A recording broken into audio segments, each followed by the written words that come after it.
choices they could have taken, and they were punished. And honestly, Koro, I thought, was kind of overlooked because I thought he played the team-focused play. He did his job in team fights. That was the best Koro we've seen so far this series. I agree with you, and I will also say, Freak, that this just kind of adds some flavor to the ROX Tigers story. Instead of being that unbeatable powerhouse from Korea, we know the way the ROX Tigers play. They play a little loose. They play some fun games sometimes. That one got a little bit away from them. I think we'll see a return to normalcy in this draft, and as the desk was talking about, would we see an Aurelion Sol first pick? How about we just see no Aurelion Sol and also no Zyra? Yeah, I think a lot of smart bans here in this one, especially after ROX Tigers graciously banned the Nidalee themselves. So those two super scary Peanut champions also keep in mind the Rex side that's been banned every single game by ROX Tigers as well will continue to do so. So several junglers still off the table, but that Caitlyn's still all important. Really love that Caitlyn pick right now. You can pick the Jhin against it because that's really the best AD carry in meta against it in lane, but it still doesn't even win lane. The interesting thing here is they know they can get the Jhin later, and the Karma with the Zyra band is the pushing support. So maybe we see a return to Nami, but that wouldn't need to happen until later in the draft. Finally see the predicted first ever competitive game from Peanut on this Olaf. First sighting of it, has never played it before in his short career, so has been playing a lot in solo queue. It was Lee Sin by far most played. Olaf bringing up the rear at second place, and maybe we'll see the reverse matchup here of the last game. Yeah, we see some gasps from the audience, but you're looking at the junglers that aren't available, and ClearLove doesn't have too many options. They want him probably on something that has a little bit of tankiness. Instead of going with the Graves or the Hecarim, those would be his other two options, I would feel. Right, there's a lot of versions of jungle he can play. He can play a later game tank team fighter like a Hecarim or a Skarner. He can play one of those sort of marksman carries like a Graves or maybe even a Kindred, or some early pressure like this Lee Sin could afford him, which seems to be the hover and seems to be the play. You mentioned the Nami, and it seems like that's going to be the pick, as EDG don't want to show either solo lane. Exactly, because ROX haven't shown either of their solo lanes, EDG doesn't want to show any of theirs. They want to have the option of the counter pick. They banned away the Aurelion Sol. Would not be too surprised if we see a Rise here from Kuro. Could also see a Victor. Maybe it's time to go back on Ultra Comfort. They have the Karma to help with wave clear against whatever Caitlyn is paired with. I guess it's the Nami. So something else to help the wave clear game. Victor, as associated with Kuro as it is with Crown, so would not be that surprising and would leave last pick to potentially be something special for Smeb. Yeah, the Jhin would be the AD carry pick for them. They definitely discuss this. Still going to be the Rise, sought after and highly important. And Edward Gaming, of course, had the chance to pick it themselves. Unless they were worried about a Karma Flex pick and the Nami being stolen away, had they opted to take Rise away from Kuro as they had in the earlier games, didn't do so, so they must have something prepared. Yeah, you can definitely kind of feel this series meta starting to find itself. So the picks were becoming a little bit more predictable for the ROX Tigers. But now, what's surprising is even though the Jace had been so effective for Smeb earlier, it falls all the way down in the draft phase. But the question would be, hey, did they trust Koro with it? Probably not. Remember though, Scout has practiced a lot of Jace in solo queue, so they do have their options open, and they don't think Rise can punish the Jace laning phase, and it could actually let him go tier Jace and scale. Yeah, Kuro was actually one of the mid lane Jaces, played that in the first game of the tournament for ROX against Albus Nox. They won, but has almost exclusively been a top lane pick subsequently. However, taking it away from last pick status does relieve some pressure here from Koro, and I guess it has to be the undefeated, for ROX Tigers at least, Kennen for Smeb. Yeah. All right. A lot of damage here in all these roles now. This is going to be a very fun champ select. Once again, only a single tank for ROX Tigers. That's the Olaf, and really none to speak of for EDG as well. ClearLove going to build at least a little bit of damage. Yeah, so much of this is actually going to revolve around whether or not Deft and Mako can get a foothold in the bottom lane, and if they can absorb the ganks. Because we know Kuro can roam down to the bottom side against Jace, who most likely is starting tier, teleporting Kennen. Olaf has been much more effective as far as Pina has been much more effective than ClearLove this tournament. So that's a party in the bottom lane that's going to be trying to stop Deft from Mako from pushing. And last time we saw that Kennen from Smeb, of course, it was that explosive late game team fight where he did more damage than you could ever expect from a Kennen. And he looked down the lineup from EDG. This is a flankable team, so if they ever get the sort of aggressive vision that ROX will be looking for, definitely a team ripe to be exploded by the Kennen. Especially if you manage to get through the exhaust of Mako, you know that the exhaust will have a longer cooldown than Slicing Maelstrom, so round 2 might be all you need to knock that one down. Of course, you expect the Locket coming out as well, but yeah, it's a bunch of very squishy teams with explosive damage up, but Jace can take half a health bar down. A Rumble Equalizer can do almost as much as Slicing Maelstrom can as well. and we've already seen what Deft's Caitlyn can do against all of ROX Tigers. Now, there's definitely playmaking tools as well. You've still got a Karma Olaf here on the side of ROX Tigers. You can definitely break things down. We've seen how good Kuro's Rise flanks are as well, and it's going to be an incredibly fun, very explosive game, and it is still Edward Gaming back against the wall, and it's double match point still for ROX Tigers. Whoever wins gets their match against SK Telecom T1 in the semis next week in New York. We've got to see who it is. Here we go with Game 4. All right, we are in it right now. EDG gets that Game 3 win, and now pay attention to ClearLove in the early game, because he has been mostly a non-factor for most of this series. Last game, they got away with it because, as the analyst desk was mentioning, Scout was doing the ganking role for this team. That is not necessarily an option with Jace this time. So, if EDG want to be able to get an early game foothold, ClearLove has to find a way to get an advantage on Peanut, who has been so dominant this series. ClearLove has had strong performances on Lee Sin, more so in 2015, especially in spring. It was one of his best champions as they took a big season into MSI and won that tournament. So it's definitely no stranger in terms of champion pool for ClearLove, but I agree with what you're saying. Scout's gone exhaust. He needs the combat summoner for mid lane. So if anything, Kuro has a pretty significant roam advantage, especially when he gets the second point in the ultimate. So it's going to be on ClearLove to actually be the ganking jungler that he sometimes is. And a clutch play by Kuro 1. He switched his Keystone Mastery despite playing the same champion, so was made aware of his mistake, and well, his damage is even higher than the last game. He was undefeated on Fervor Battle Rumble. I mean, he's trying his chances now. Nah, it's definitely the right match for here with Deathfire Touch. And let's see how this game unfolds. Top lane leash for Edward Gaming, of course. Kuro gonna pull in for ClearLove. Meanwhile, the solo blue buff once again for Peanut actually throws his axe too far, and he's gonna be slow. Well, you mentioned it's his first ever competitive Olaf game, and he's now slowed down.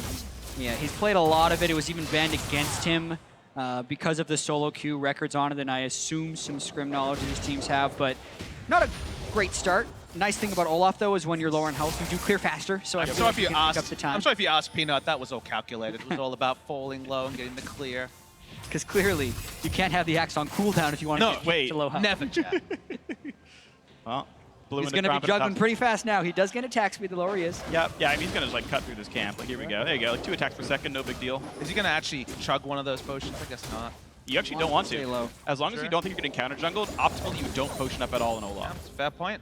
Yeah, and judging what he's seen from ClearLove thus far, I mean, it's actually, in a normal sense, a really risky play because Lee Sin would actually want to counter jungle the Olaf early because he likes to be so low. Not to mention they got a Jace in his Raptor camp, so Peanut would be really scared right now. ClearLove just doing a normal clear. Getting his red in level 3. I really like that scouting ward from Jace, just because if he tried to go for that full clear, just brute force through all the camps, would have just died to an EQ, you'd have to think. So smarter him to get that information. Moves around it, but power farming for Peanut in the early game. A very interesting actual situation for ClearLove. He, I believe if I have this right, he was leashed, of course, his Gromp as normal, saved Smite for the Wolf camp so that he knows if Peanut ever counter jungles the blue that he's trying to take late. And now ClearLove can give like a 4-minute blue buff over to Scout. Also know that's not being stolen by the Olaf with Peanut because of the Wolf Spirit. And I don't think I've actually seen that exact jungle pattern before, but it's very smart from ClearLove. I mean, things have become so predictable. Everyone was passing over their blue buff if they were non-mana users. Previously, people craved blue on the first clear from Lee Sin just for the energy regen to power through the camps, not the fastest jungler in that way. Yeah. Peanut's still here, though. But also keep in mind, he smites the Wraith Spirit, or the Wolf Spirit so early, it expires. Peanut can still go in for the counter jungling. ClearLove also seeing an empty jungle. So Peanut, another smart thing he did is while he jungled at very low health, as soon as he was done his clear, he drank the health potion, so he was full health before the invade. ClearLove saw the Gromp respawn, so has a very precise idea now of what the camps were in order from Peanut. But Peanut does get that lead, so ROX Tigers more access to neutral minions in the early game. And we'll see right now, it's Smeb doing as we expect, shoving up in the top lane, getting a lot done here. Mako and Deft in a bit of danger right now. Nice root coming in from Gorilla. Shots back and forth, but it's still a Nami lane. It's pretty easy to resuscitate the health bars here in this one. Mako should not be in too big a danger. The AD carries 6 apart. Deft does have a lead. Yeah, the main thing they have to worry about is the all-in. For now, they're just trying to eat as much harass and still shove the lane while not dying. So another Smite to keep track of Peanut. Clear Love definitely a somewhat defensively Sin early up against the Olaf. Yep, but that is 2 camps taken away for the 1 camp taken from Peanut. So it's a small individual gold lead for Clear Love. Peanut continues to be tracked on this board as well.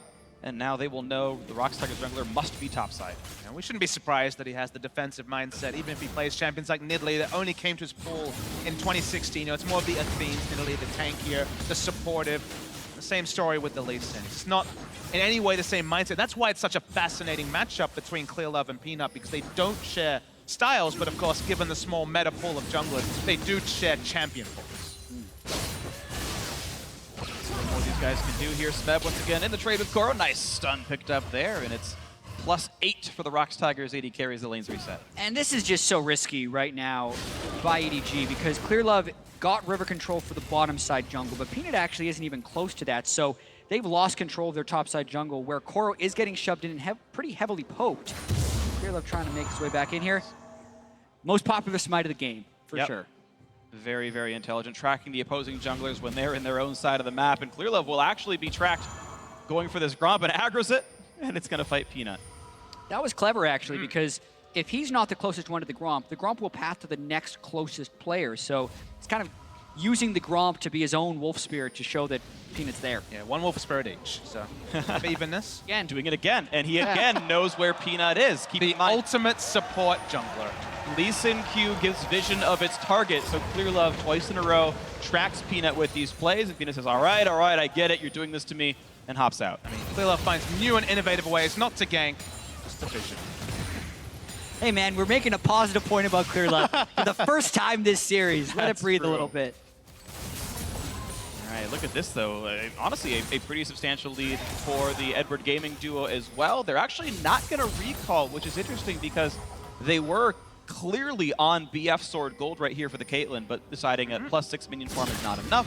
They're going to wait for the next wave as well. This will let them recall in front of a cannon minion wave if they do get pushed in by ROX Tigers afterwards. And in fact, this actually creates a situation where Edward Gaming will get a better recall because of the minion waves that they're going to be recalling against, essentially. So if they get the lead on level 6, it would have been just the ultimate there to potentially take down, but as you mentioned, it's more about the minion wave and getting in the favorable spot. So nice little stuff from EDG. Yeah, Frey actually having to stick around, make sure the wave doesn't over the crash, has to recall on the cannon wave. Interesting, actually, how Kuro had a pretty ideal recall timing. Yeah. Catalyst and Tier 7 minutes in, whereas Scout has gone for the serrated Dirk and looking for a little bit of extra punch early, but still probably going towards the Tier build. Yeah, he's actually got that Mana Crystal in. He knew he wanted to get himself some individual power, some immediate power with the serrated Dirk. He could have obviously finished here if he wanted to, so yes, it will be the more scaling of the Jace builds, but some immediate power in the laning phase. He also went exhaust, something we didn't mention. We noticed that Scout went exhaust, but it's gone exhaust for his own trades in mid. Gorilla went ignite, so for a bit of lane control. That buys them 5-10 CS because the threat of the laning summoner and ignite just helps out Prey. Then it's probably a valuable trade, but double exhaust for Kennen is great stuff from EDG.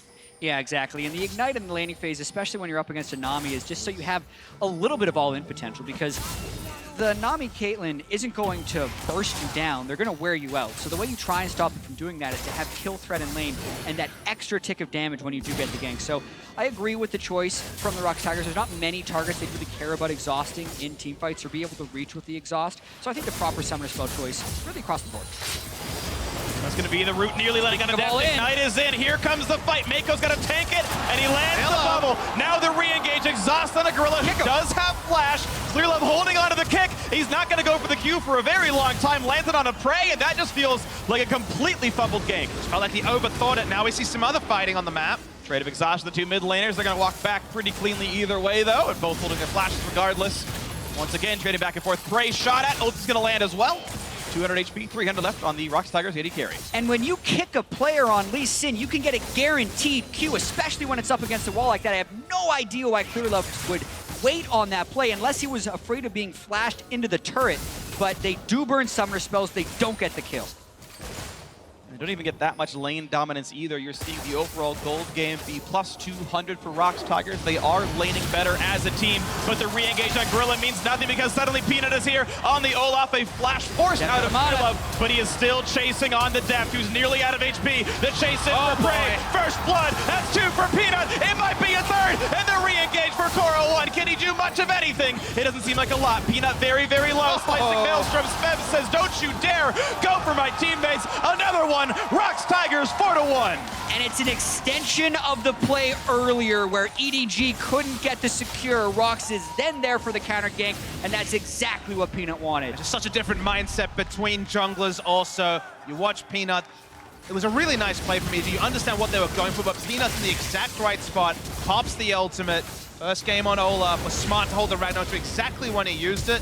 And from there, so many low health members, and Prey so aggressive on the Jhin. Yeah, Deft actually saves his flash quite a long while. Thought they had a chance in that fight, but everyone was really in full retreat mode. So he took too much damage before flashing away, allowed the flash follow from the ROX Tigers, and that's a happy play for the ROX And Tigers. you speak of allowances.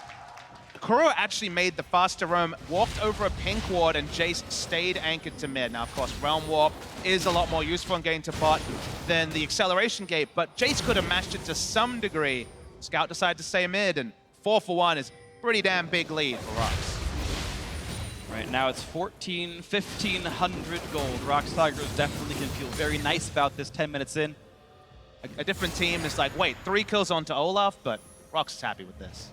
Yeah, exactly. It's a quick Cinderhulk as well as the Ionian Boots of Lucidity, and they're looking for roams with that rise. Looking for a lot of damage on Adeft as well. You can see how difficult it is to be up against Prey and Gorilla. Definitely two excellent players here. Kuro and Scout still trading blows in the mid lane. Their actual laning phase has been almost identical. It's the fact that Kuro was able to roam down for an assist in the bot lane that's been a big differentiator here. Mako is going to get rooted up into a lot more skill shots landing onto him, but that's a trap eaten by Gorilla. The flashless Karma, Clearlove looking for a bit more, dodging away from the tidal wave though, and that is nothing to be gained. And here's the curtain call, and it could be just that for Edward Gaming. Clearlove gonna get sniped. You expect it to happen, and that is the kill picked up once again to Peanut. They're giving it to the Olaf. 4-0 now, the jungler. And a really obvious gank there by EDG that was not having a very high conversion rate. Peanut is so far ahead of the game right now. He's knowing he's stronger 1v1 than the Lee Sin right now. And he's thinking about the potential gank paths for Clearlove. Does he gank a Jace or a Rumble? Neither of them have good follow-up CC in these situations, so he just waits bottom lane for the inevitable play and turns it around.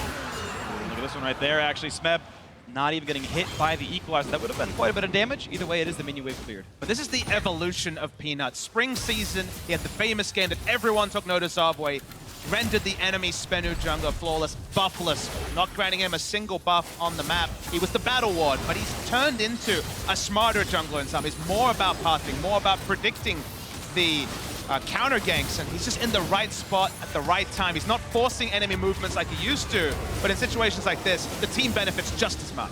Yeah, and just a strong play by ROX overall. Yes, Scout knocked Kuro out of that Realm Warp, but I don't think it was going to make much of a difference. The damage had been done. Prey and Gorilla staying back far enough, allowing their incredibly fed jungler to be the front line that really EDG can't fight against right now with just a BF sword and a recurve bow on their AD carry.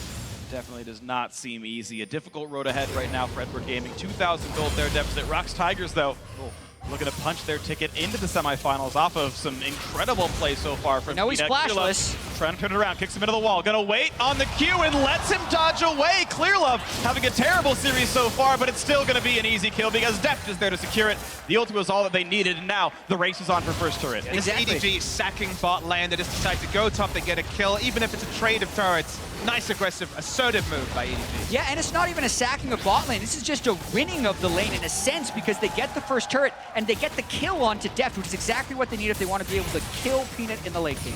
Meanwhile, you're seeing Scout push off his turret in the mid lane. Gorilla roamed up. You've got They're gonna keep Peanut here pushing as well. Yeah, and this is a much faster race right now. Look at how much pressure Edward Gaming's putting on the map. ROX Tigers not willing to commit any defense at all, and now the gold is back to tide. Edward Gaming, yes, this turret will be killed on the bot lane. Good by Prey to stick it through and knock this down, but this game got a lot closer. But given the butt up in the killing fields, I think that's definitely the right move by EDG. They managed to get out of what was very hairy laning phase. They also had the Berserker Greaves, the recurve bow, the very standard Hurricane after BF sword.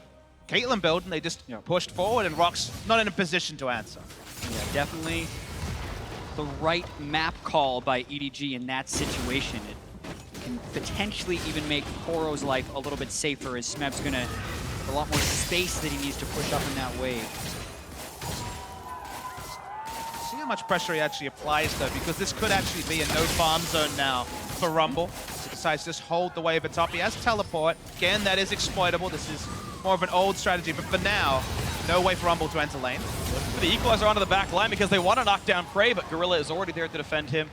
Kuro had the option of just playing wave clear. Instead, he went for that. Another chunk on a Gorilla. Keep in mind that there's no Drake to play for, though, so this damage might mean almost nothing.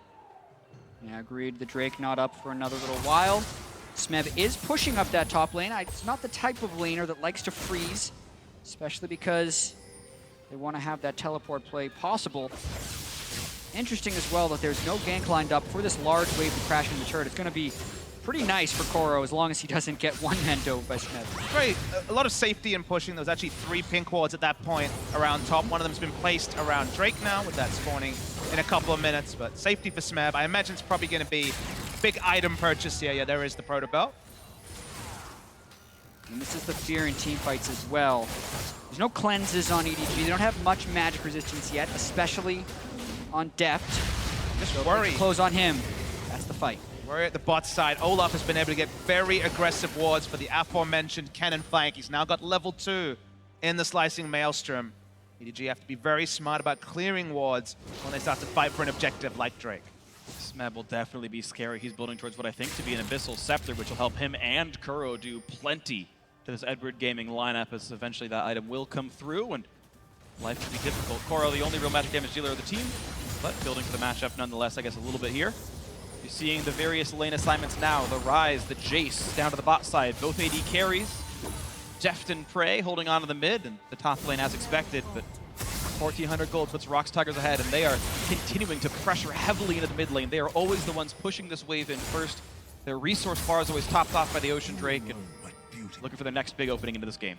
Yeah, and it does seem like they're on a very minor timer in a sense that Peanut at 4-0 wants to be as effective as he can on Olaf before Deft can start getting the 80% crit type Caitlyn builds that can shred through him. But they have still a long time until that happens. So it's about capitalizing on these wards they've been able to get on the bottom side, maybe even using a Realm Warp and just stopping EDG from scaling up in the spots that matter. See what else they can grab for this one. Of course, we still have plenty of cash on this Caitlyn. 6,200 gold, actually the highest in the game, not acceptable, except for Olaf. Peanut's got the most gold, Deft's got the second most in the game right now. And maybe those two can be the ones to continue the carrying. Now, typically, Olaf is considered a jungler that will fall off in the late game, that eventually just the ball of stats doesn't mean as much when everyone else has the items. If this keeps going super late, I do feel like there's Edward Gaming has the tools they need, but it's ROX Tigers still pulling the trigger. Looking for the dive. For the counter gank. They've got the dive. They've got the kill into Kuro. Now it's about the counter gank. How much can EDG do 4v5? Peanut kind of on the wrong side of this one, trying to run away back through the turret. He's going to be just fine with it. That is a cleanly executed gank, and the escape afterwards. Great job by ROX Tigers. And such a great job by Peanut there, knowing how tanky he is, running at EDG to buy his teammates time to retreat, and then running at himself because he knows the duration of his ghost. Just, they get the kill and get out, even though EDG was in position for a counter. That's what happens when you have the extra gold. It's basically a snowball giant's belt, and I guess a snowball random was completed already, so he could afford to juke forward, invite aggro, force people like Deft to walk back, and get the rest of his team out safely. Because this is the play that EDG saw coming. Look, the whole team is right there, but Kuro dies, doesn't have his ultimate up. They completely dodge away from the tidal wave. And then watch Peanut. They have to respect him for going in like a madman, and that allows the rest of ROX to be able to run away. And they also can't stop Peanut yet because they just don't have the damage. They really don't. He is huge, and the major carry force is a crit-focused AD carry in his Caitlyn, and Randuin's Omen, the best item you could possibly buy against that type of champion. So, itemization so far on point as well, and he's building even more armor because as long as you survive Deft and Scout, you're good. And I think that Peanut is one of the big beneficiaries of this world's Olaf meta, because before it was Elise Nidalee, those two champions banned against him, and the next level was the Rek'Sai. His progress was decent, but not wonderful. The thing about a Olaf is you can kind of mimic the playstyle of a Nidalee in terms of actually getting in the enemy jungler's base, having a skirmish advantage, and putting down aggressive vision. When you have this snowball on Olaf, you can get in there, deny away enemy camps, play as aggressively as Peanut likes to play, and it feels like a great third champion to his top 2 picks. He's See, the cupcake wall is up for Deft. It's Edward Gaming still trying to defend their mid lane outer turret. EDG still hold the turret lead. Theoretically, they can open up more of the map themselves because of that, but ROX Tigers, much more gold, better farm on several members here. You're seeing plus 30 for the top lane, plus 10 for their jungle, as well as that 4 kill lead. Still has ROX Tigers, the squad, in the driver's seat. Kuro once again looking for a Realm Warp, we assume, from the Baron pit. Yeah, there's just a smattering of wards for EDG within their jungle. So as Gorilla moves in to try and get some harass, they're kind of tipping them off. ROX is looking to feast on Koro, but they have to be careful not to extend too far because this game is actually pretty close right now, and they really need to find a way of getting onto Deft and Scout in these team fights. Actually closer than the game looks, just because I believe Prey is sitting on a lot of unspent gold. I think he wants to go back for the complete buy. Catch on to Deft, though. Deft is in a bad spot. Flashes. Mako's gonna block it. Oh, he almost failed to. And Deft should stay alive through this. Curtain call ends. That was a very near kill picked up, and Prey actually had the opportunity to land that final bullet just barely. This mid lane turret nearly dead, though. Edward Gaming gonna lose this shortly, I believe. ROX Tigers have done a great job of making that happen. Nice fancy feat by Peanut. Gets away from the bubble. Doesn't have to burn his ulti. Yeah. Turret's getting lower and lower.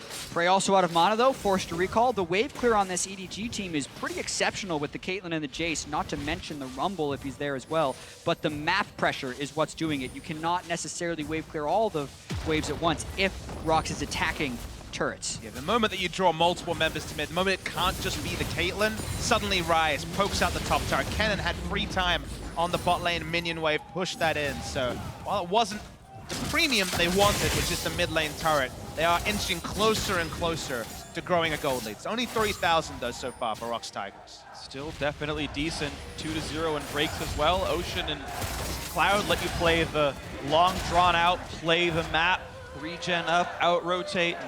That's kind of been how ROX Tigers are playing this one, is getting around, looking for these side lane kills. Perfect kill participation for Peanut, just finding his way into these side lanes, into these kills, killing almost everybody on the lineup. Yeah, and you're still kind of waiting for ROX Tigers to turn it on. They're slowly chipping away at the turrets, but when EDG have had enough and they try and stand next to the turret and push it out, that's when Smeb can come in the backside or Kuro can Realm Warp in, and they can speed them up with the Karma to try and go and make those big plays that really break open the game. Yeah, for now, EDG are happy with the pace the game is being played on. They haven't seen their mid lane turret go down. We haven't seen solo kills from Kennen, but consider that the snowballed member is Olaf building armor, as Mako has to flash away. Olaf can be a soul tank. Ulti gonna be burned just to land a bit of a slow, but Peanut pops the ult, but he's still gonna go for this chase. The Ragnarok is on, and Mako gonna run out of HP entirely. That is just unafraid diving. Great kill picked up there. Good job by Peanut. And Peanut now with another kill. He is so tanky solo that he can actually take the Baron. We haven't seen early Barons because we haven't had frontline tanks like this Olaf to take them early, but this is the sort of game where they can actually look for a Baron to proc. Oh, the axe landed, meaning Deft got rooted. He gets deleted, and it's Feb who wants a little bit more. Scout running out of health. One more shot would get him, and no one blocks the shot. Clear Love, what are you doing? Another kill picked up. That's 3-0 long term for ROX Tigers in absolute control. And that's the moment when they turn it on. Clear Love lands one axe onto Mako in the jungle, and the play just chains after that to kills, to triple kills, to multiple turrets. ROX Tigers, look at that, 6,000 gold. Ability of this team to turn it on and accelerate out of seemingly nowhere, a single axe from Peanut. We're watching it on your screen. I was talking about a potential Baron. Suddenly, they have so much of a lead with so many objectives, the Baron is even more trivial right now. And such a small amount of hesitation from Peanut right there after Mako flashes over the wall. He says, wait a minute, I'm a giant Olaf. I can run around this wall faster than he can flash it. And he manages to catch up because he's got the Karma helping. And then this is also EDG trying to stay at the turret to defend. And it's just the skill shots landing from ROX to be able to get this. The axe lands as the root happens, perfect, and that triggers the rest of the dive. 2 axes change the course of this game. We're kind of talking about the struggles of Clear Love to have that sort of impact, but that's making it work, and that 100% kill participation you alluded to, Freak, it's not ending anytime soon.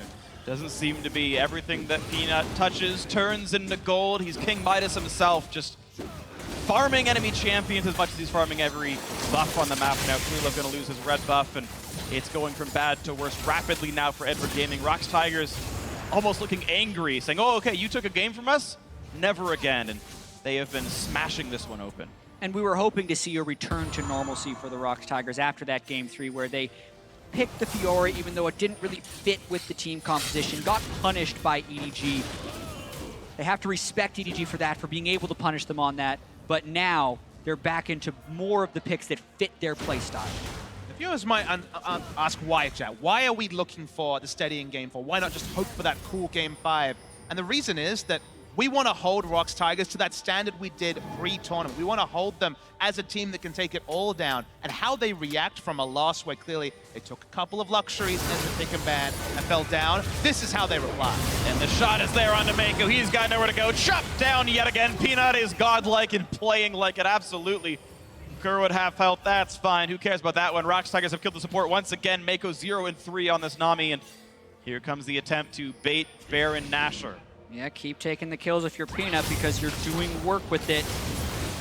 Here they come, they get on a scout. Scout stuns though, there's the Rune Prison and there's the kill picked up. Peanut legendary with another one. He's legendary, he's 8-0. Clear Love running for dear life through his own jungle. Ward hops through, okay, he's fine, he lives, but still more territory ceded by Edward Gaming, more of it taken by ROX Tigers. And they're gonna continue to run this play. They have vision control in the river and they have a huge tank who can take a lot of hits from the Baron.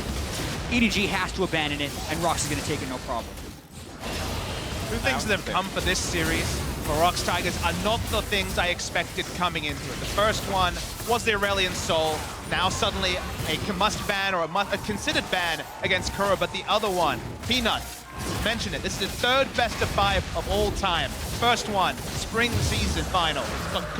Really out-jungled by Blank, of all people. His next one, the summer final, was out-jungled by Score. They still won the series, but Peanut was a liability. Third best of 5. He has hard carried the series for ROX Tigers. And especially if they're able to complete this against EDG and then move on to SKT, that experience and confidence will carry through a lot, I think. And it's very important that they get the wins under their belt and realize that they can do it in a high-pressure situation. Because while ROX is an incredibly loose team, they play in a very fun fashion, that hasn't necessarily transitioned as consistently as they would want into the big matches. And we knew 4 ROX Tigers could do it at the World because they were around last year. Peanut is the final piece of that puzzle. He is what has taken them to the next level, and him showing it in this series, suddenly you have 5 members who are ready for a semifinals of Worlds. And what an incredible player, too. Peanut comes, in a way, out of nowhere at the beginning of the year.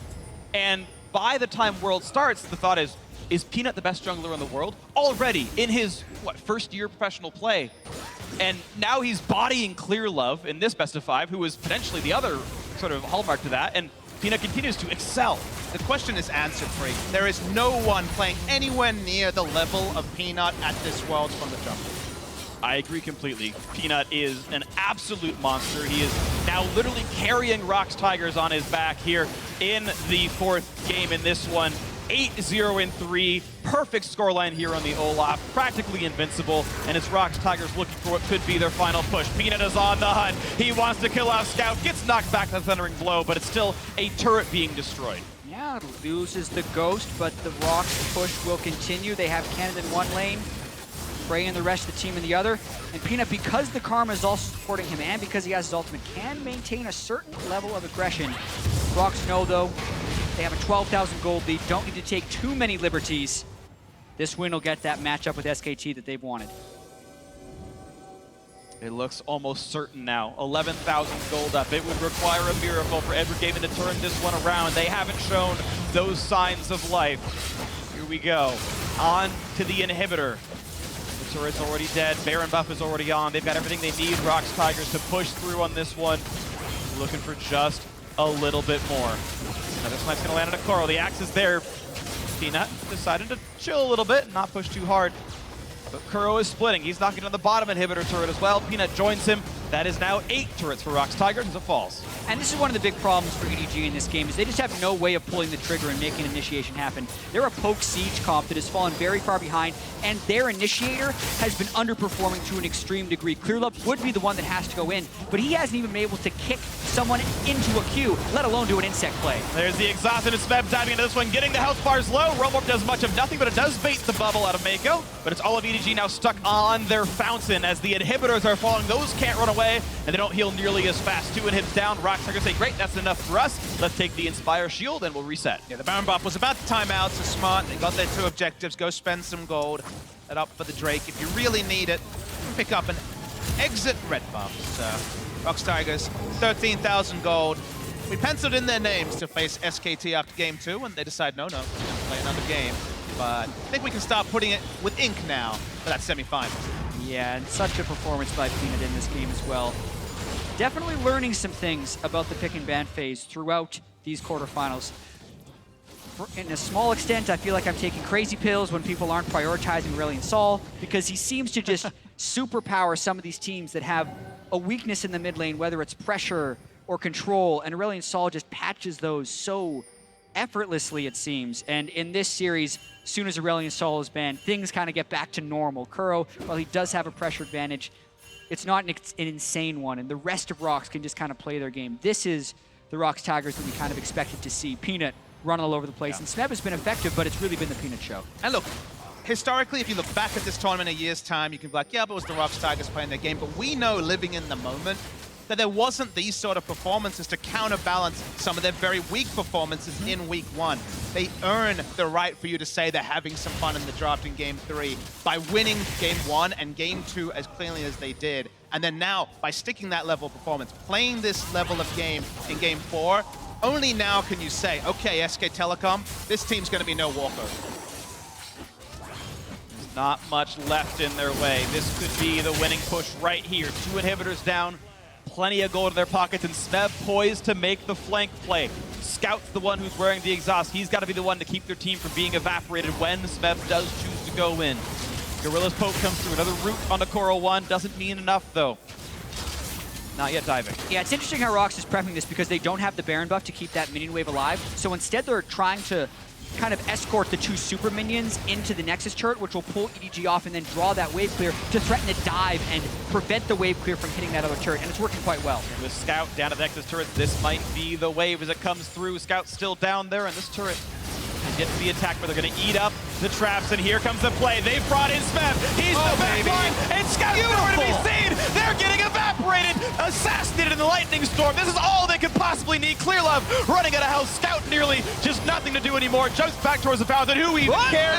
It's Peanut who actually stays alive. They flash to keep him up in this one, and this should be the game cleanly as ROX Tigers take a 4-for-1. They'll be taking the series 3-1 as the turrets fall. It's going to be the rematch of Worlds last year. ROX hoping to get revenge on SK Telecom T1 as Peanut is the best juggler in the world. ROX Tigers back on form, hoping to win a world championship. 11-0 and 5 Olaf. As I said at the start of the game, other junglers, when they get the first 3 kills of the game on the Lee Sins, on the Olafs, you're like, I don't know about this, but when Peanut picks them up, you know that he's going to transform a game as he did here, and the ROX Tigers are ecstatic. He feels real good about that one. In clinching games, Peanut has been crushing double-digit kills on multiple occasions, and the crowd chanting his name for good reason. Peanut gave an interview. He thought it'd be so cool to have his name said on the world stage, chanted out here by the crowd. He'll feel great. And EDG, they got the steadying victory. They did not lose 3-0, but the gulf between these 2 teams was clear. This time last year, nobody knew who Peanut was. This time this year, everybody knows Peanut is the king of the jungle. ROX Tigers are back on form. The squad that continued to win Korean regular seasons and couldn't find the actual championship finally did so this split. Coming into Worlds, ooh, what is happening in the group stage? But finally in this best of five find their footing, and they are an amazing team to behold. And this is now the team that is back on form that maybe is, again, the favorites for the World Championship. Exactly, and I'm really happy that Peanuts had so many standout performances here fairly early on at the World Championship in the grand scheme of things, because so much can just focus on Smeb or Prey, the experienced one, but it's Peanut the newest player on the team, and it's kind of showing us why he did transform this team into the best team in Korea from someone who was just competing at the top level. And he jungles like no one else does, has more confidence, and he makes some incredible plays. There's going to be some fans out there disappointed. It's going to be a Korea versus Korea semi-final. But consider the storyline here. ROX Tigers versus SKT is the most emotional storyline that can come out of the Korean region.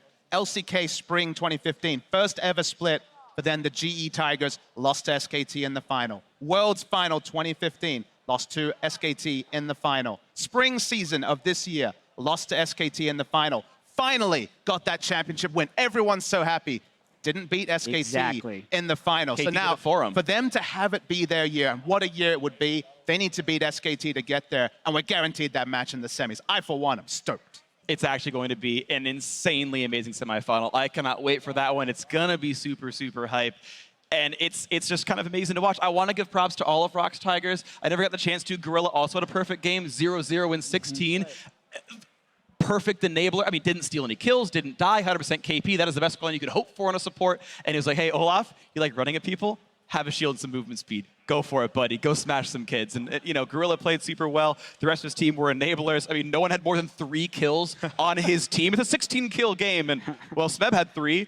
Well, when your jungler takes 11 of them, I feel like it spreads it around a little bit. Of course. I do feel like they have kind of played their way into shape at this tournament a little bit. And they've been able to unlock the way they actually want to play the game. And it's really complex the way they play sometimes because it's not the way everyone else plays League of Legends. So much of it is about when people think of the way SKT dominates, it's Faker in the mid lane, you have super strong solo laners, you play controlled, reactive, you never let the team engage on you, and you just systematically take them down through turrets. This team doesn't have a dominant mid laner. They instead have a dominant jungler and top laner. I think their bottom lane is sneakily underrated. They usually win lane. Prey is exceptional in team fights. Gorilla, one of the best supports in the world. So they play the sides of the map so well. And it's kind of a curveball that other teams aren't necessarily able to even get practice against because the playbook they're running is different than the playbook that a lot of other teams are. And for the viewers that, of course, only tune in for Worlds, only get those international events, of course, no ROX Tigers at MSI. So different from Hojin and the ROX Tigers that were there last year. They go from having that defensive jungler, playing Zac, 35-minute games, extending the game till his team fighting could make up for his lack of ganking. You know, very much a Clear Love-esque jungler and being very defensive was Hojin.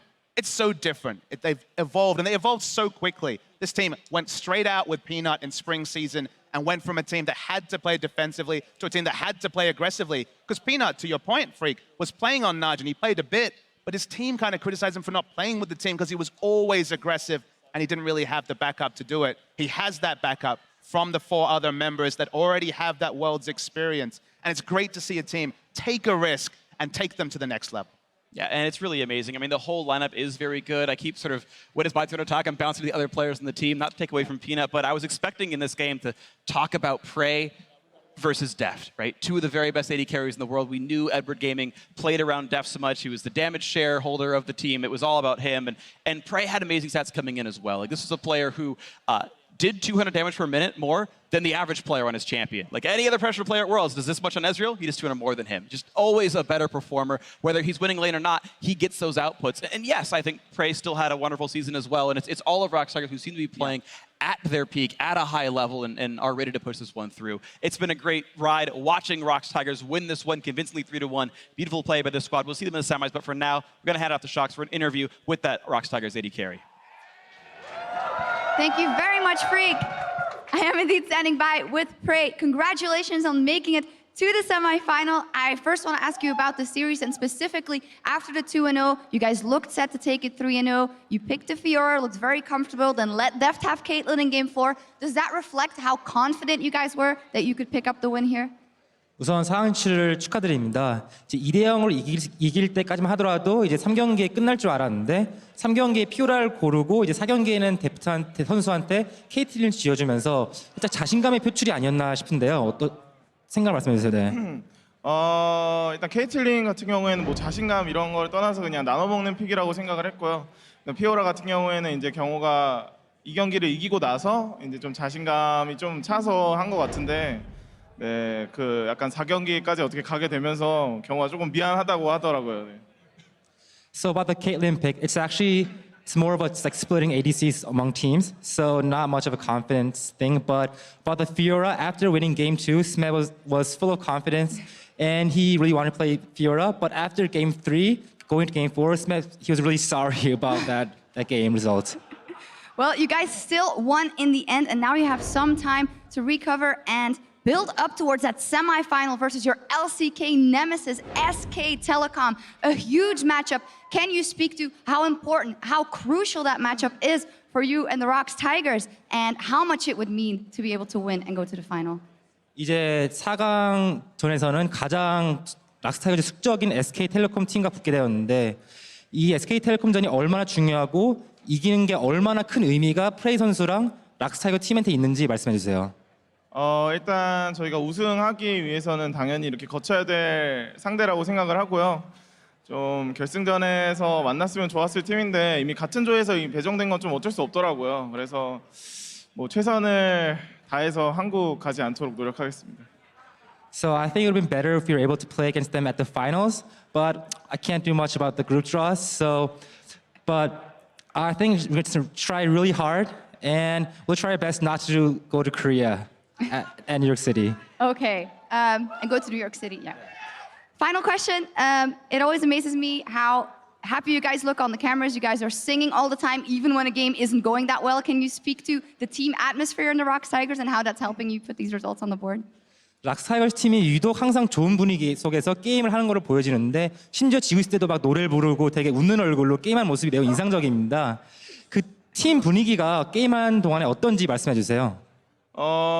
일단 보통 연습 때는 되게 즐겁게 하는 편인데 그러니까 대회 때 약간 이렇게 노래 부르고 이런 거는 저희 긴장감을 풀려고 하는 거고요. 그러니까 저희가 지고 있을 때는 그렇게 웃고 즐겁게 하지 않습니다. 이기고 있을 때만 그렇게 해요.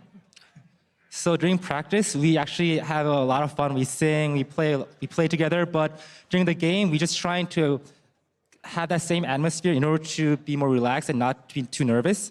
And actually, we try to be more serious when we're losing. Only the fun mode when we're winning. Okay, well, it was fun mode here because you guys won, and we will see you in New York City. Thank you very much, Prey. And the ROX Tigers heading into that semifinal versus SKT. Dash, take it away. Thank you, Shox. Only fun mode when they're winning. Well, that means they probably had a lot of fun tonight, picking up the series in 3-1 fashion against EDG, moving on to face SK Telecom in the semifinals at New York. How do we feel about the series overall? I mean, we had the classic, sorry to jump in there, but we have the classic, play really well in 2 games, stomp the Pick a Man phase and in-game, have a little bit of fun in the 3rd game, take a chance, take a gamble. They did, obviously didn't pay off, and then go back to serious mode again in the last one. I actually think EDG had an okay draft in this game, but the play down obviously early on in the bottom lane kind of cost them everything. Yeah, and you can see that the way this team, I actually think they took a gamble this game, and I was expecting more of them. I mean, the fact that they were willing to draft the Jace as well as the Rumble in pick ban phase to deny that, get Smeb on a different champion, was actually really fun, and I appreciate that. However, I think that you do have to set the tempo. This is an EDG lineup that was playing with an emergency substitute in the top lane, and you could see through their communication that they were no longer confident in each other after a really poor group draw. And ROX Tigers just exploited that and pulled them apart across Summoner's Rift and made them make those poor choices. Yeah, and I really like the point of exploitation, particularly in the draft. In the final ban for ROX, they could ban either Rek'Sai, Olaf, or Caitlyn. Those are the 3 contested picks, and they said, you know what? We think that you probably prioritize the Caitlyn as you're relying on Def to be the carry. We're going to ban out the Rek'Sai, make sure that you have to pick the Caitlyn. You put Clearlove on an uncomfortable champion like Lee Sin, and let me tell you, that was one spectacular Lee Sin, if to say the least. Kind of crazy to say uncomfortable champion like Lee Sin for Clearlove of all people. But yes, I understand your meaning in that he has not been performing on that champion within this tournament. But Deficio, you mentioned the bot lane fight where it all went wrong for EDG. So let's go ahead and take a look at that one. Our only replay from this game, 9:30 into the game. It's another party in the bot lane. Yeah, and obviously it's an engage onto a no-flash support, but then we have Peanut who's been hiding around the corner. Very smart counter gang from him, on obviously had vision on the map and could go for the counter gang, and then it's an Olaf who is so strong early on in the game who can just go crazy. And when he picks up 4 kills this early, or 3 kills in this specific fight, and then they actually get and an assist. the assist here. he's going to take over the game. But you expected this out of EDG. Like, that's a great play out of the ROX Tigers, but we keep saying it. It's a telegraph play that you can pull apart because they're not going to play top side of the map. When they have a Jace, you're not really going to look mid lane. Everything is going bottom lane. And credit to the ROX Tigers for being able to recognize that. Something that teams honestly weren't doing that often against a team like EDG. Yeah, and coming out the better through those plays. Yeah, and I really like their approach towards the first gank coming out from EDG. It fails, and immediately they say, you know what, we're vulnerable to the second gank. Let's make sure that we have everybody down here. Let's make sure that our TPs are ready. And we saw Ryze in the first time. He tried to move down towards the river, got caught in a fight with the Jace. They exchanged exhausts, and then the second time around, Ryze is able to make it there faster. Obviously, Ryze has tools to get there, whereas Jace can kind of not have that much pressure early on. And you see it pay off very well. Yeah, and you just see a difference in impact from the two junglers. Again, I was kind of hoping the group stage was a little bit of a slump for ClearLove, and he would pick it up in a best of 5 and really be ready, but he didn't pick it up at all. He was a liability almost every single game. Just like his axes, they weren't picked up. Exactly, his axes weren't picked up either when he did play the Olaf. And this is a guy who was rated so highly coming into this tournament by all of us. And honestly, when it comes to Worlds, this guy has not been performing yet. And that is a big, big issue. And we have to tone down some of that hype in the future for sure. Because this was, honestly, a master performance from Peanut. And yeah, I was about to say, and Spawn, we can continue this discussion about the junglers as we recognize Peanut as the player of the series here, because again, in the very beginning of the group stages, we definitely were a little underwhelmed by his performance, but as the tournament has ramped up, so has he. And I'm really happy for Peanut. Obviously, those 2 games on Elise were like, oh, maybe he's coming back. And right now, the fact that he was able to bust out so many different champions, he has the Rexa, he has Elise, he has Lee Sin, and now Olaf kind of taking that North American flavor, if you will, and he's able to just hard carry games. Add that in there. Oh, of course. I mean, give me something here, man. He's able to actually hard carry games. There's not a whole lot of junglers that can just put games that, with the help of his team, with the resources that he gets, he's able to actually influence the map so heavily. Yeah, and both of these junglers are the X factors for the team, and both actually play with enormous pressure. I mean, Peanut, first year, we keep talking about it, wants to get there and proved that he was a good pickup over an experienced jungler like Hojin last year. ClearLove at the same time. He's pretty much the captain, the shot caller. When a player like that slumps after having a great season domestically, that does such bad things to your team. So you can kind of understand in the juxtaposition why we are celebrating Peanut's performance so highly. And it's really been rough for EDG the last 2 Worlds we've looked at now, because they've struggled with top lanes. We had Amazing Jay and Koro last year not performing too well. Now obviously in this situation here, Mouse and now Koro as well. And also ClearLove last year struggled to show up. So like the bottom side is playing well at Worlds. The top side is just not playing well on the international stage in these 2 big, very big tournaments. Not necessarily coming together on the big stage for EDG, but definitely so for the ROX Tigers. And now with the majority of our semifinalists locked in, let's go ahead and take a look at the tournament bracket. Samsung Galaxy, SK Telecom T1, and ROX Tigers will move on to compete at New York City's famous Madison Square Garden as they race for the Summoners Cup.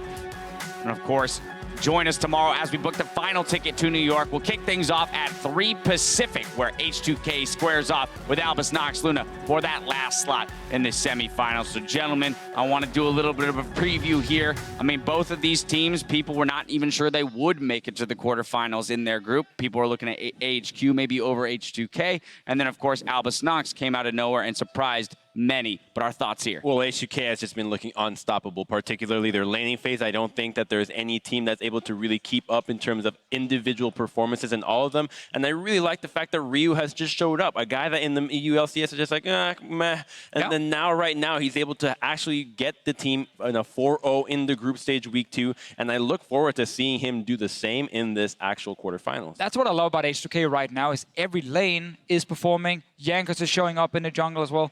Vander and Forgiven were slow when they got back together in playoffs in Europe. It was fine. It wasn't fantastic just yet. The way they've been playing right now is like they're among the absolute best bot lanes in the world at the moment. And that is something H2K can use to beat Albus Nox. But Albus Nox can definitely surprise. We've seen some of the picks, we've seen some of the play styles, and you cannot underrate some of these players. And that's the thing, right? You're going to have to actually get that advantage in the early game, because Albus Nox has shown that if you get into mid-game, they are very creative and that they're able to play around the map quite well. So I do think that, you know, H2K, they're a team with such solid laners.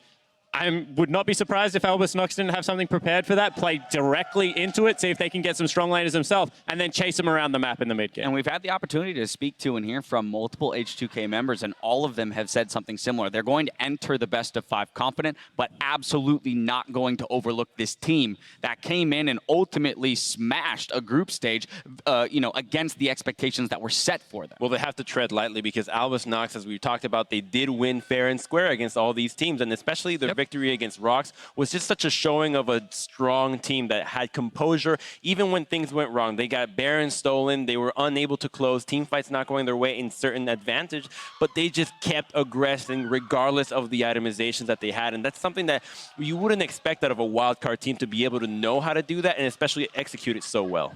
I do think H2K comes in as big favorites. Heavy favorites. Though heavy favorites. I think a lot of people would look at like a 3-0, 3-1. Obviously, we know H2K have so high highs, but also can have very low lows. If it is a bad day for them, if something goes wrong in the first game, I can see it go downhill. But I think H2K, with how good they are laning, with their understanding of the meta now in terms of the picks, should be massive favorites, and we're going to have to see what happens. But that form has to carry over. I just want to say it one more time. With strong laners, if it falls down and your mid game and late game is still suspect, makes it hard to win games. So do I think they're going to win? Sure, I actually think this is pretty one-sided, but they do have to bring that form in. Otherwise, I think that, Albus Nox are good enough to take it to them. 1 day left to go in our quarterfinals. That's going to do it for us here in Chicago. Be sure to stick around for another edition of Worlds tonight with Riv, Clement, and Azael. Now, from all of us here in the Chicago Theater, thank you for joining us, and we'll see you tomorrow.